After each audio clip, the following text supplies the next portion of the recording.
Thank you. It's a pleasure to be here. Community investments in the arts. What's it worth? Now I'm going to be honest with you right up front. This is really not something that I can decide for you as an individual, and I certainly can't decide it for the community in which you live.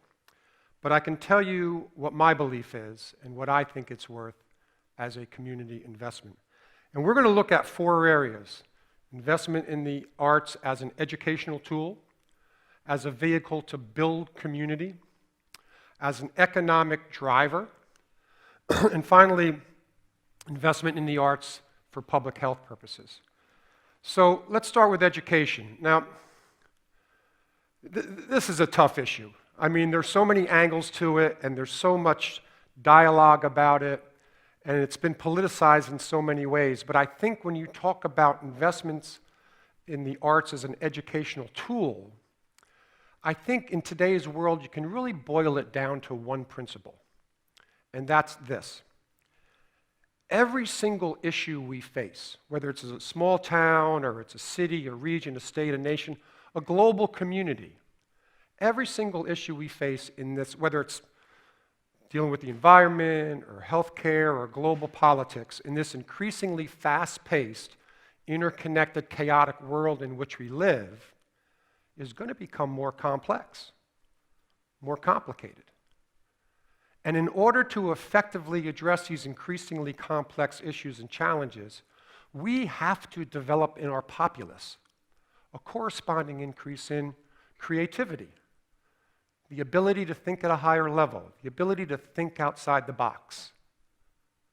And the most effective tool in our educational and community arsenal to teach creativity, to teach thinking out of the box, it's music and the arts. So what's that worth to a community? The second issue, again in this increasingly fast-paced, chaotic world, in a lot of ways we're becoming less connected. I mean, everybody's got their iPhones, they've got their iPads, or texting. You don't meet face-to-face as much as you used to, it seems. And in such a world, it's increasingly important that communities invest in things that bring people together, that build community. Now, it could be a lot of things. It could be, for example, something like this, a music concert that brings a lot of people together, okay? But it could also be something like this. This is an arts initiative, Music for Everyone created. It's called Keys for the City, and it's in Lancaster, Pennsylvania. And each summer since 2010, Music for Everyone's been putting out anywhere between 12 and 20 fully designed pianos throughout the streets of Lancaster. And those pianos are available 24/7 for anybody and everybody to play whenever they want, for more than 4 months, from mid-May through the end of September. Now, when we announced that we were going to do this the first year in 2010, we announced we were going to put out 20 pianos, 4 months, 24/7 access. And people thought we were absolutely crazy. They said, man, those pianos, they won't last a week before they're all vandalized. But we had a different idea. We had a different narrative. We had a different belief. See, what we believed in people's better angels. We believed that the people of Lancaster were good people, civic-minded people, caring people, thoughtful people, people who appreciated the arts. And we believed that not only would they enjoy those pianos all summer, but they would take care of them. So fast forward 4 months, and now keep in mind, 20 pianos spread throughout downtown Lancaster, 24/7 access to the entire community for more than 4 months, 1 incident of vandalism. 1 incident of vandalism. Now, the narrative at that point was, whoa, what an incredible community we live in. What a tremendous place. What great people we have in this community. Civic-minded, caring people, thoughtful people, people who appreciate the arts. And those people enjoyed those pianos, but not only did they do that, they took care of them. And as a result, it really brought the community together. It became a source of pride for the community. And so, every summer when we put these out, we put them out last week. We got 14 pianos on the streets of Lancaster, going to be there till the end of September, available for anybody to play 24/7. You all come down. Lancaster's the street piano capital of the world, right? But literally every summer there are tens of thousands of magical musical moments that occur around those pianos.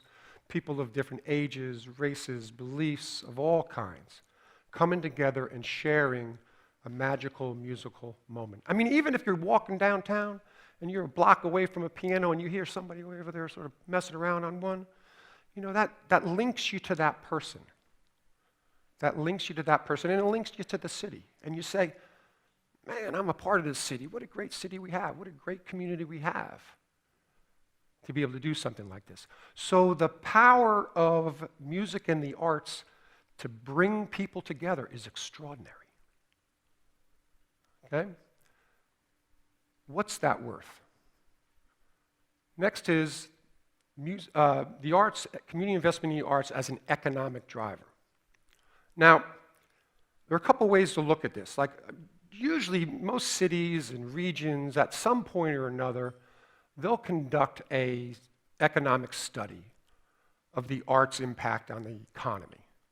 And Lancaster did this a few years ago, and the end result was that the arts had a direct impact on the Lancaster's economy to the tune of about $72 million a year. Okay? Somewhere around 1,100 or so jobs that are directly related to the arts industry. Okay? And that's certainly one way to look at it. But there's another way to look at it. Okay? America started as an agrarian society, agricultural society and economy.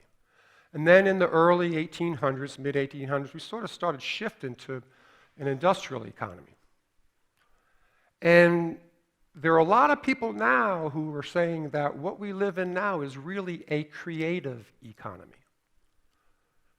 And the people who are driving that creative economy, a guy by the name of Richard Florida coined the term the creative class, is driving the creative economy.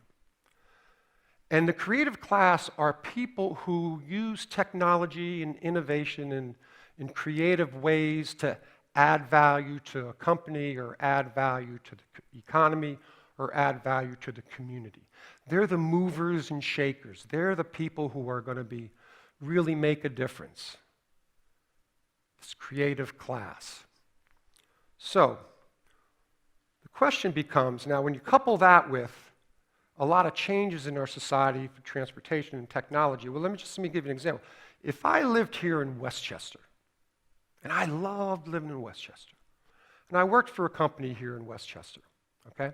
And that company loved me. I added a lot of value. I was making a difference in that company, and I loved that company too.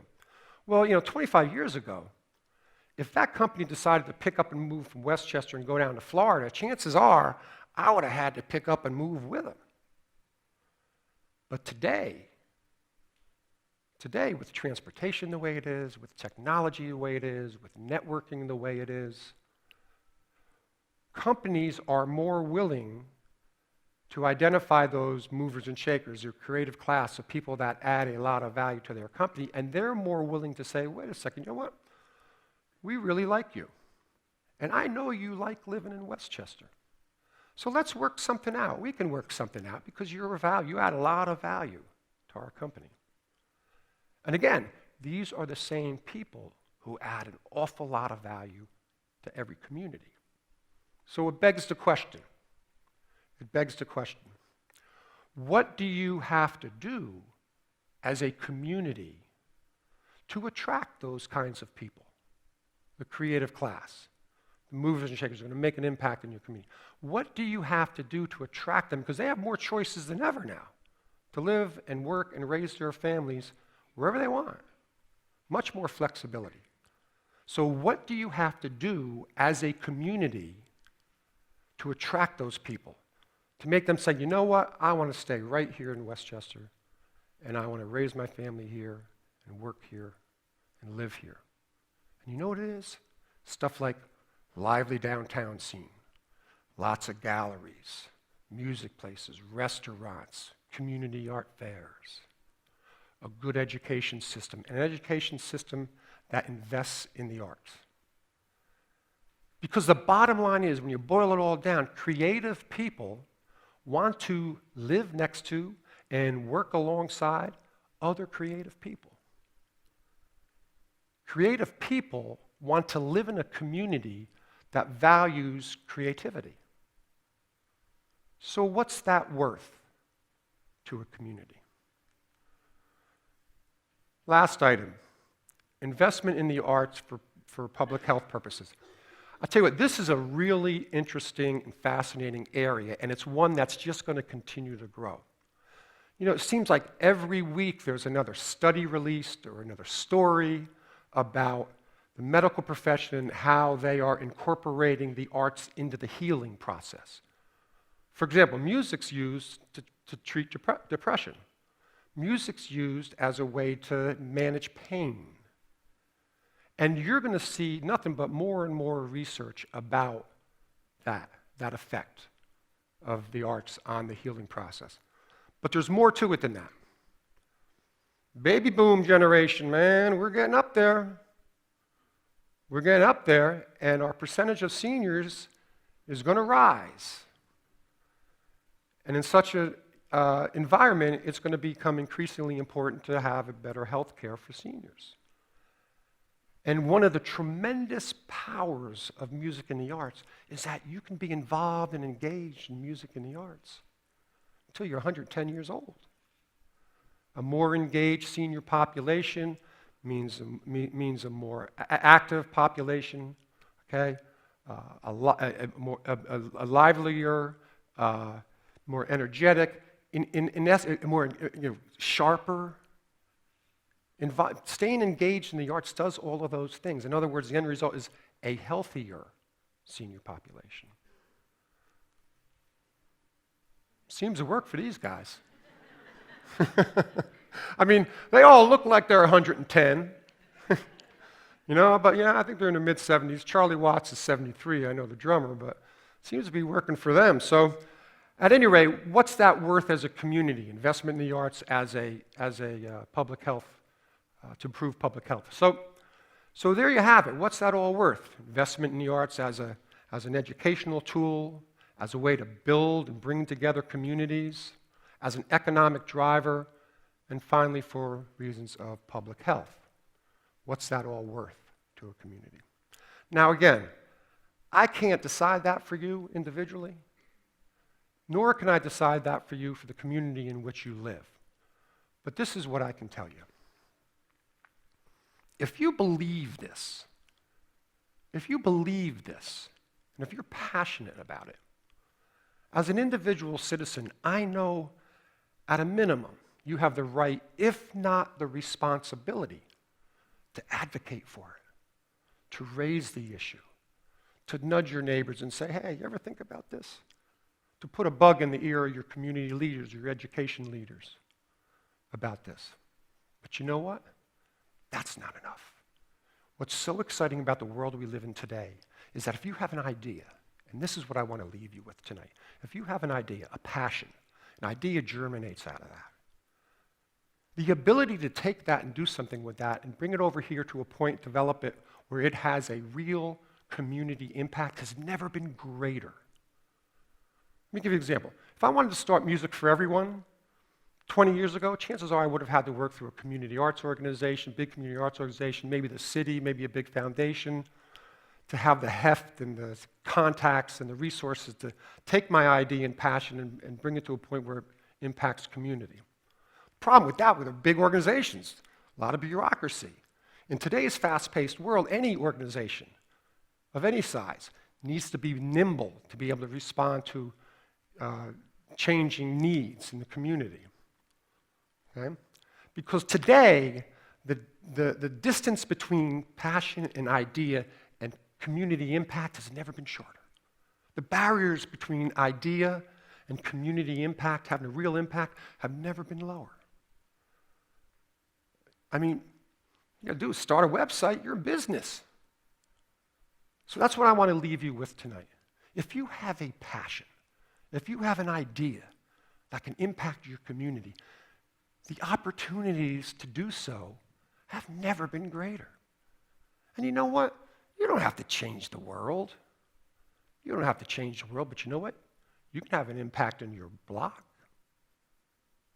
or your neighborhood or your town or your state.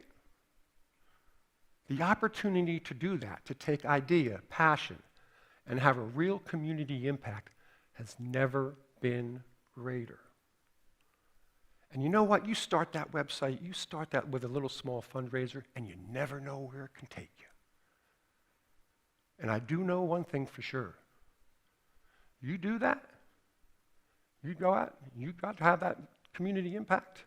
I know for sure that that will be worth an awful lot. Thank you so much.